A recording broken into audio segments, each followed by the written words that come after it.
He held a spear as big as a weaver's beam and a sword that gleamed in the sunlight. For 40 days, Goliath came forward every morning and evening.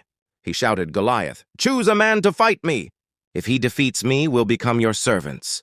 But if I win, you will serve us." No one in Israel dared to face him, not even King Saul. Enter David. David was a young shepherd boy, the youngest of 8 brothers. He was not a soldier. He spent his days watching sheep, writing songs, and playing his harp. But David loved God with all his heart. One day, David's father Jesse said, "Jesse, take this food to your brothers at the battlefield and bring back news." David obeyed. But when he arrived, he saw something that stirred his heart. He heard Goliath mocking the people of God and no one doing anything. David, "Who is this uncircumcised Philistine that he should defy the armies of the living God?" David's older brother Eliab got angry. "Eliab, why are you even here? You're just a boy. Go back to your sheep." But David didn't back down. He was brought before King Saul, before the King David. "Let no one lose heart. I will go and fight this Philistine." King Saul, "You are only a boy. He's been a warrior since his youth."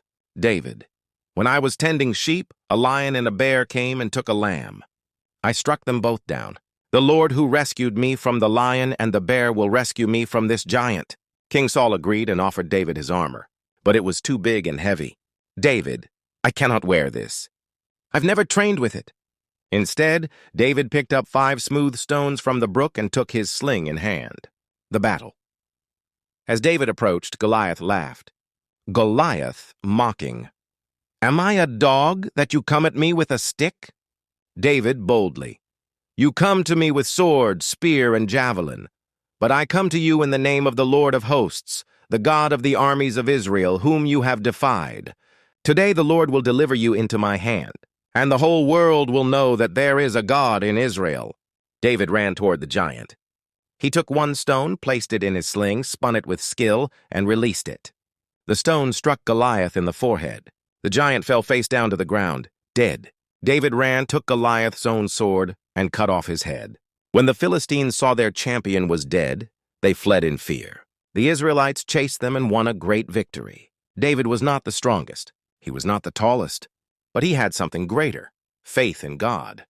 As David stood over the fallen giant, the people of Israel were amazed. This was the boy they once overlooked, the shepherd with a heart after God. King Saul watched in shock. His generals were speechless. No one could understand how a teenage boy had defeated a seasoned warrior with nothing but a stone. But David knew it was never about his strength.